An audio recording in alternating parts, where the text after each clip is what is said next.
Hello everyone and welcome back to Markets Analysis. Today, let me break down the latest market update and what's driving the decline in Indian market. First off, let's look at the numbers. The Sensex dropped by 494 points today and closed at 81,006, while the Nifty fell 221 points and closed at 24,749. So what's behind this decline? I found out few reasons. Let me try to explain them to you. The reason one being weak quarterly results. Today, Bajaj Auto's results came out, which were disappointing. The disappointing Q2 results and weak festive season sales forecast dragged the auto index down by 3.5%. This had the ripple effect on other automakers and the broader market. Today, auto index and other automobile related stocks corrected significantly. Let me explain about Bajaj Auto results in a detailed way in the stocks news updates. So, I am not explaining that right now. The next reason being FIS selling. Foreign institutional investors sold 3,435 crore worth of equities in the Indian market on Wednesday. And in this entire month, they sold close to 70,000 crores. It's huge. This selling has worsened market sentiment. Along with these reasons, the global volatility is also a factor. Asian markets declined due to China's disappointing housing policy combined with Japan's weak trade data. And in India, our domestic factor, the main reason is delaying rate cut.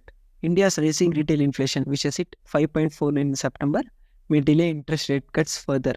These are the few reasons for our market's fall. All these reasons are existing from previous days itself. The major reason which has been evolving in recent days is the weak Q2 results from big giant companies. Now let's take a look at the technical analysis. The Nifty index short-term structure appears weak with next major support level at 24,400. Today, I did not expect such a strong close below the support of 24,820. It closed below that level very strongly. Let's wait and watch what happens next. But Nifty short-term structure is looking weak. That I can say. What can we expect next? Investors are eagerly awaiting the quarterly results of heavyweight IT companies like Wipro and Infosys, as well as Axis Bank results. Market participants are also keeping a close eye on the US economic data releases, including September retail sales and weekly jobless claims data, which are all set to drop later today. So these are all the reasons I could find. I hope the explanation was good. If you found the content informative until this point, don't forget to hit the like button and subscribe. Next, let's move on to stocks news updates. First, let's begin by breaking down the latest quarterly results. CRISIL, they are a leading ratings firm. CRISIL assigns credit ratings to companies, organizations, and governments, indicating their creditworthiness and ability to repay debts. So let's dive in and see what the numbers will tell us. CRISIL's Q2 FY24 results came out and they're impressive. The company's shares surged more than 7% today in the morning, driven by strong net profit and revenue growth. So let's take a closer look. Here are the key takeaways from CRISIL's Q2 results. First, net profit jumped by 12.9% in comparison to year-on-year number. They came at 171.6 crore. Revenue from operations grew 10.3% in year-on-year to 811.8 crore. They declared an interim dividend at Rs 15 per share, which increased by 36% from last year. EBITDA increased by 16.7% to 223.8 crore. EBITDA margin expanded to 27% from 26.1% last year. So CRISIL shares have outperformed the Nifty 50 index so far in this year, rising around 17% compared to Nifty's 14.8% gain. Over the last year, the stock has appreciated 29%, slightly ahead of Nifty's 20% gain. CRISIL's managing director and CEO, Amish Mehta, noted that global growth partners are diverging, with US slowing the Eurozone recovery and India is displaying a robust GDP growth. Geopolitical uncertainties remain a risk, according to them. Overall, they posted good numbers. Next, let's talk about an interesting topic. India and China are two of the world's fastest growing economies, but which one should you invest in? This debate is in very full swing recently. On this topic, Macquarie has provided some valuable insight. Before that, Macquarie Group Limited is a global finance provider headquartered in Sydney, Australia. According to them, India's economy is expected to grow at 6 to 7% annually, outpacing China's estimated 4%. This steady growth combined with robust corporate return on equities, which will be around 16 to 17% expected returns, and strong nominal GDP growth, which will be in double digits. So these two things makes India an attractive option for investors. Along with that, China is facing several issues right now.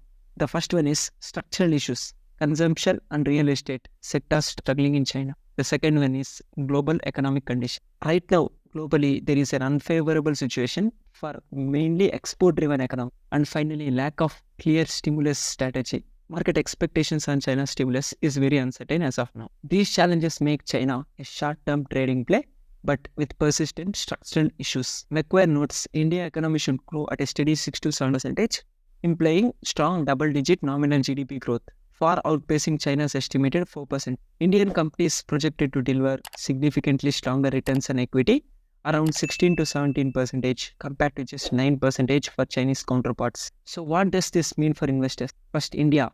It is an attractive option due to strong fundamentals, whereas China can be considered as a short-term trading play, but with structural issues. China presents a short-term trading opportunity due to stimulus measures by Chinese government, but its long-term growth prospects are hindered by persistent structural issues such as high debt levels, real estate market volatility, and state-owned enterprise inefficiency. Remember, India's steady growth and robust corporate return on equities, making India an attractive option in comparison to China.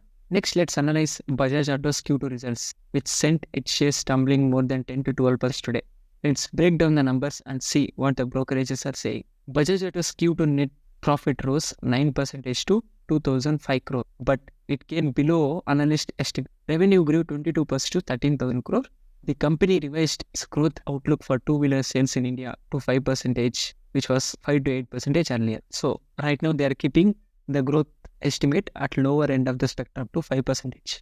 Let's see what the brokerages have to say. Citi, they gave sell call with a target price of 7,800, citing disappointing Q2 performance, whereas HSBC gave buy call with a target price of 14,000, citing positive levelers for growth ahead. So HSBC is very, very positive on Bajaj Finance, whereas Jefferies gave buy recommendation, projecting 14% volume CAGR over FY 24 to 27. And finally, Morgan Stanley gave overweight with a target price of 11,389. All in all, the brokerages just accept Citi. The rest of the brokerages are looking positive on Bajaj Auto. So they are seeing potential for growth driven by EV penetration, market share gains, and export recovery. Bajaj Auto's Q2 results were disappointing, but the company's management remains optimistic about exports and share gain. Key positives from the results are strong performance in Latin American markets. Bajaj Auto reported 20% year-on-year growth in Latin American markets. They have a strong presence in countries like Mexico, Colombia, Peru, and Argentina. The next positive update from them is increasing EV penetration, and along with that, capacity expansion in countries like Brazil. If we speak about negatives, the major negative updates are disappointing gross margins and muted festival outlook. These are Bajaj Auto's Q2 results, which were weaker than expected, but most of the brokerages are divided on how the stock will perform in the coming times. Some are saying the stock will grow, some are saying the stock price will fall. Finally, let's talk about L&T. Larsen & Toubro has secured its second significant order in 2 days, this time for its hydrocarbon business. The new project involves the license, engineering, procurement and construction, EPC, engineering, procurement and construction, of a NPK fertiliser plant. NPK fertilizer is a type of complex fertilizer. This order win demonstrates L&T's expertise in executing complex hydrocarbon projects and its ability to secure large-scale projects. The significance of this order lies in L&T's diversification into the fertilizer sector, reducing dependence on traditional oil and gas projects. This order will contribute to the company's revenue stream, enhancing profitability. Additionally, it reinforces L&T's position as a leading EPC player in the hydrocarbon sector, which will attract future projects as well.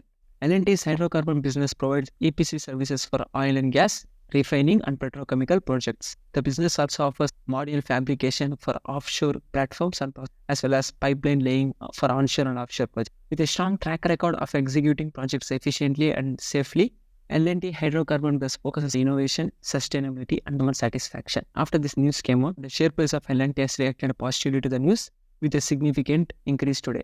Investors can expect revenue growth, increased competitiveness in the oil sector, and improved market segment towards L&T stock. This order win demonstrates L&T's ability to secure big projects, which will enhance investor confidence. So friends, this is today's video. If you found the content informative at any stage, like the subscribe to it and help us grow the channel by sharing the video with your friends. I'll come back again with another interesting video. Until then, have a great time.